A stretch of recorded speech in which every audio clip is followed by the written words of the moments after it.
Good morning, everybody, and welcome back to Dad Bear DIY. Thanks for joining us this morning.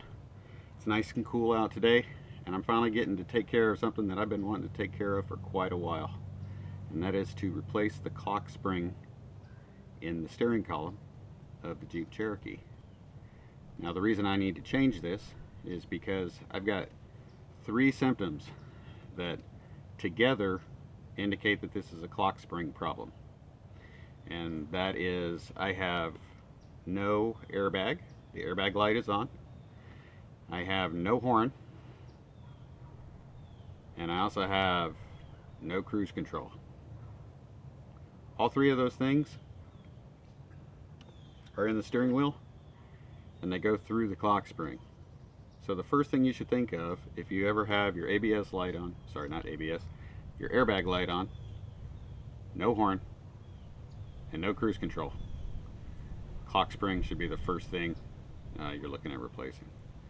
So I got the part from, I think I got this from Quadratech, but the part number, this is a Crown part, and the part number is 56009071.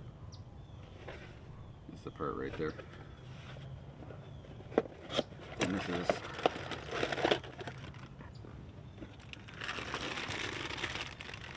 here is what it looks like.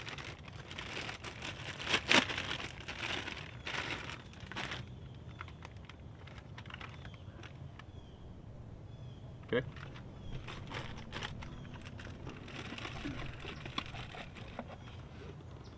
Now, since we're dealing with the airbag, note of caution: working around an airbag can be very dangerous.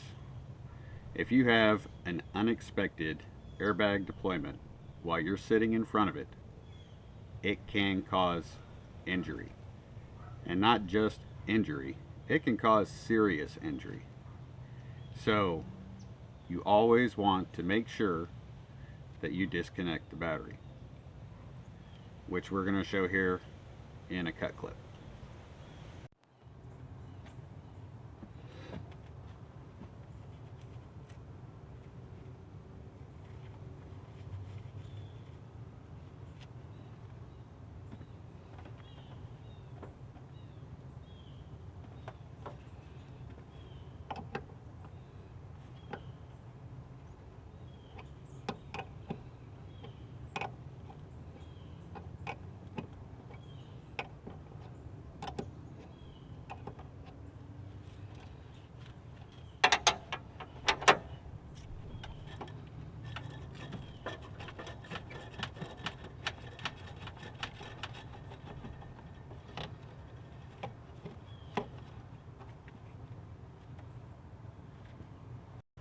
Alright, so now that we've got the battery disconnected, we should be safe to work with the airbag. But you still want to be cautious when you do that. Okay? So, the battery has been disconnected, and now we're going to remove the airbag. To remove the airbag, you're going to need an 8mm socket, and a deep socket is preferable. It can be different on different vehicles, but for this Cherokee, I've got 2 screws, one on either side of the airbag. Now there are also 2 holes down here on the back of the steering wheel with Phillips head screws, but those are actually to hold the cruise controls on the wheel onto the steering wheel assembly, so you don't need to worry about those. To remove the airbag, you just need to take care of these 8mm screws. So we're going to take those out.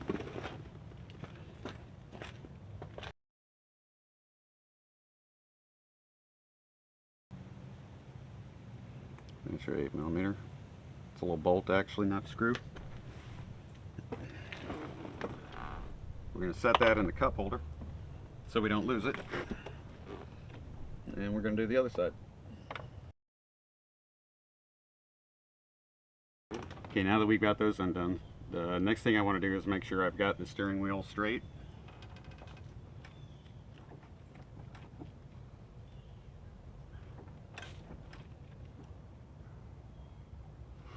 way, and then I'm going to step out from in front of the airbag when I remove it, just in case it accidentally deploys.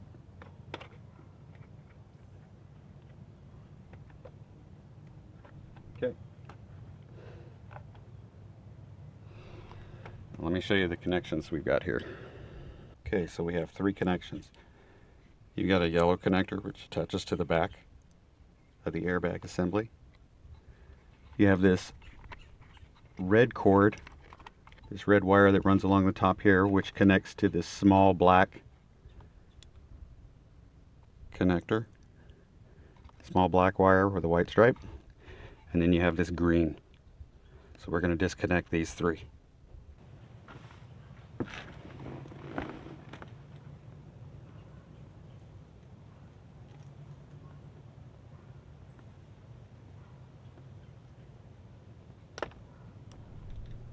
So that's the yellow one.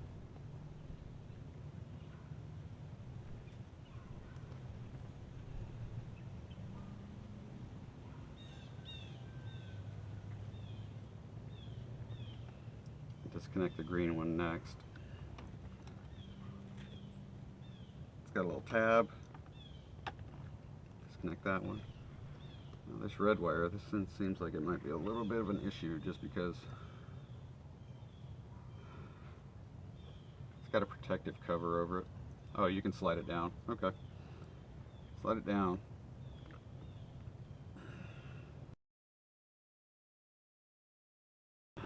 Alright guys, sorry about that.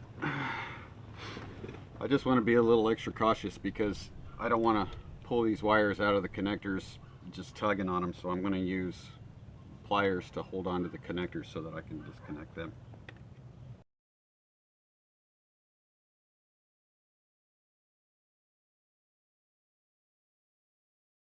Alright, so we've got that disconnected. Now we can take this airbag and set it aside.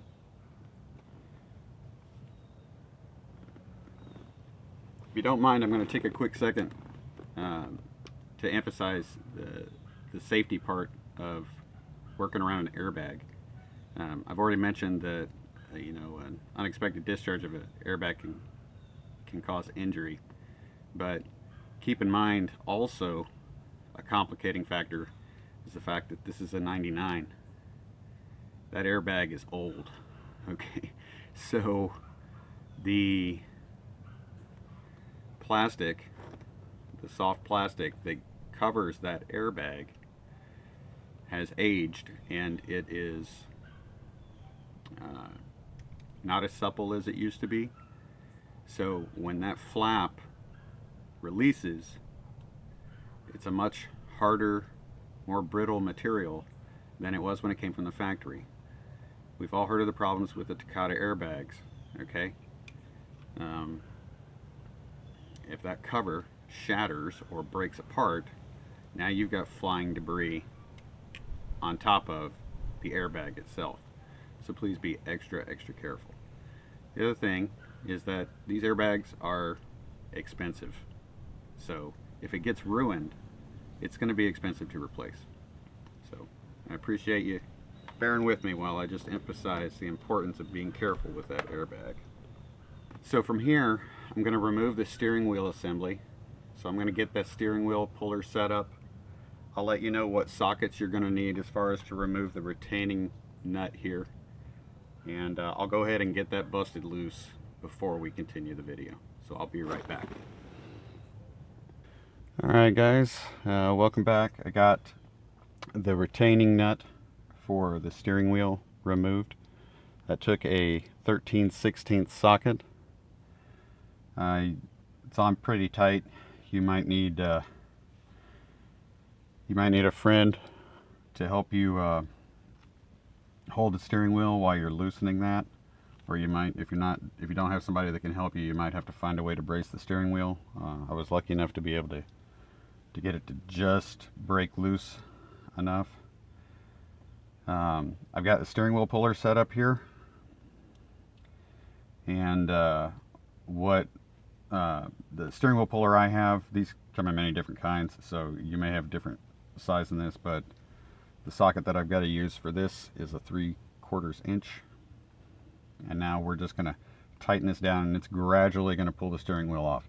Before you start doing that though, you really want to make sure you've got your steering wheel as straight as possible. Okay, so you can make a little mark if you need to. I've got there's kind of a mark inside here on the paneling that I'm going to try to use as a reference, but this is where you want to make sure you got your wheel where you want it, because you want to make sure you put this wheel back on the exact same way. So alright, so we're going to go ahead and start tightening this down to pull the steering wheel off.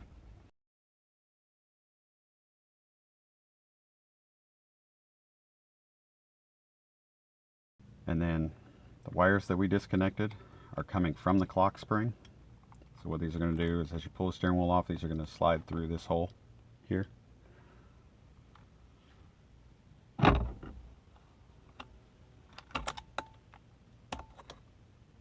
Okay, and we'll set the steering wheel aside.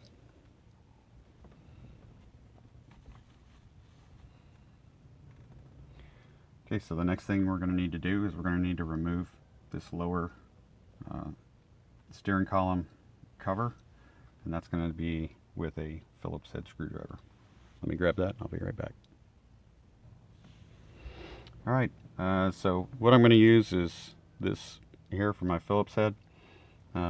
These screws are actually pretty far up in there, so you're going to see this will go almost all the way up, but just enough for us to get a bite on this screw, so we're going to use this.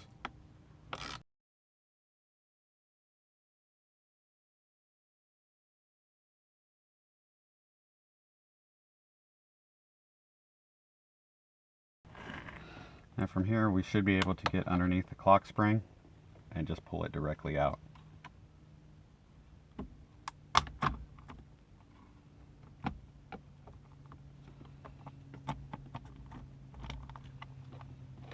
Okay.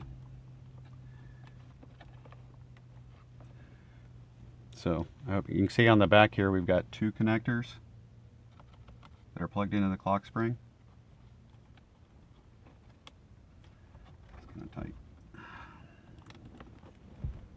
want to make sure I don't have a clip I need to be pulling on. Okay, this little yellow one does have a clip.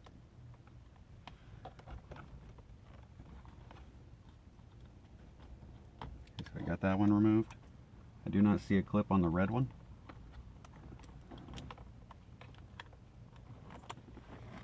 Just making sure before I... Oh, there is a little clip, okay. It's on the bottom of the clock spring, right here. Pull that up, and that should come out. Just like that. So that's our old clock spring. Okay, that's what we're replacing. We'll take our new clock spring.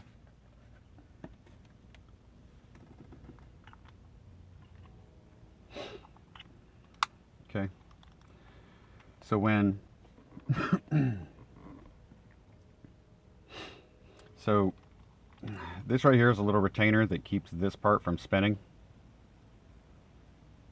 until after you've got it in. You've got a little tab here that's going to slide into this hole, and of course we're going to connect these before we put this back into place. And these wires will then get fed through the hole in the steering wheel assembly there.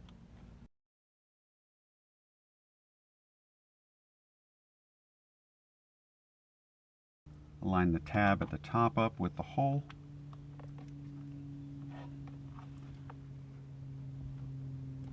And then we're going to slide that. Yep, we look like we're lined up well there. Okay, so we got that slid in. Now we're going to pull this. Now we can put our screws back in.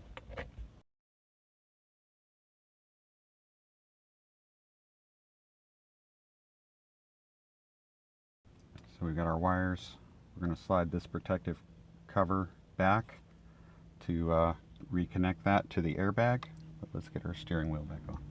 So our wires are going to go through this rectangular hole in the steering wheel assembly. Guide those through. Get the steering wheel basically, and then as you can feel it start to find the teeth on the steering column shaft here. It's where you're checking to see that you've got your mark.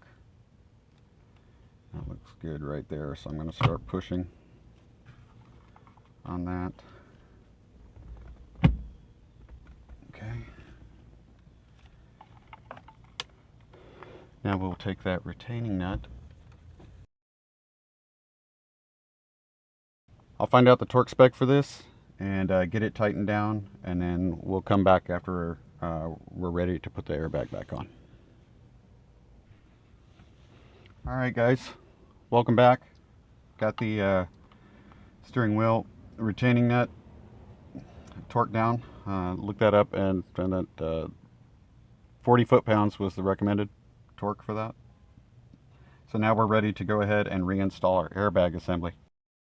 I want to make sure, of course, it's going on the correct way. It doesn't look like it could go on any other way, but just be careful. All right. I am going to go ahead and take this the green connector that was on the steering wheel assembly. I'm going to go ahead and place its retaining clip back in this hole where we were using the steering wheel puller to help hold that in place. And again, green is going to go to green, so let's go ahead and put that in. Get a nice click. I want to go ahead and get this red wire connected. First, this is the one I had to use the pliers on to separate, so I'm going to be real careful again putting this on. Oh, that went in nice and clean. Put that protective cover, we're going to slide that all the way up. Okay. And the last thing we're going to connect is the airbag connector here. And that just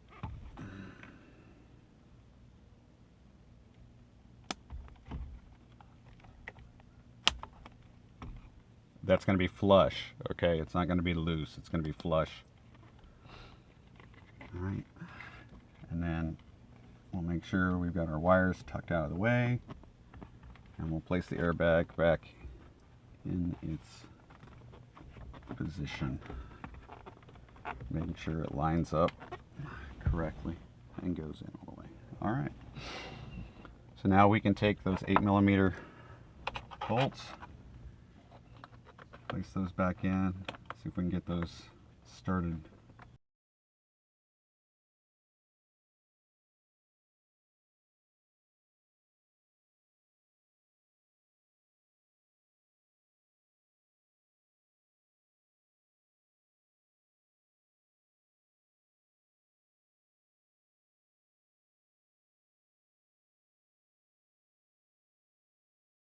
Looks like we got everything tightened down. Everything is connected. So now we just need to reconnect the battery and give it a test. We'll be back in a minute. All right, everybody. We connected the battery back up. The airbag didn't go off, so that was good. And now we're going to start the car, and just as an extra precaution, I'm sitting in the passenger seat, not in front of the airbag. So we're going to start this up, see if our airbag light goes off, and then we'll test to see if we have a horn. And then later on, when I get on the road with her, I'll get a chance to test the cruise control. So let's see what we got.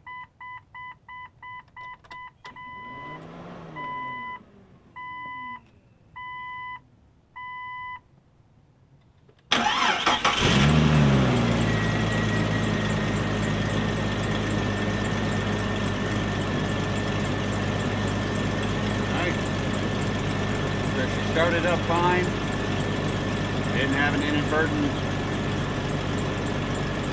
airbag deployment. Now my airbag light has gone out, so that appears to have taken care of that problem. Now we're going to do a test to see if the horns work. I don't know if they do or not.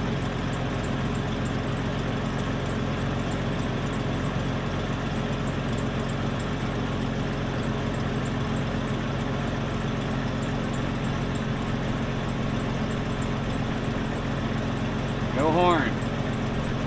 So that means at least now I know that it's not the clock spring that was causing the horn issue. So I'll have to trace that fault through to the horn and see if we have a wire that's messed up or if we actually need to replace the horn.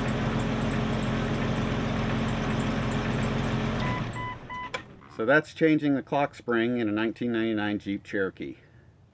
Guys, I appreciate you sticking through the video with me. We had a few interruptions, but we got it put in. We did get our airbag. Either way, hopefully we'll also have cruise control when we're done with this. So, thank you for stopping by the channel. If you like the video, please give it a thumbs up. And if you like the content that we're putting out, please hit that subscribe button and the notification bell so you can get updates when we get new content out, which we hope to have a lot more coming here in the near future. So until then, take care of yourselves, take care of each other, and be safe. And we'll see you soon.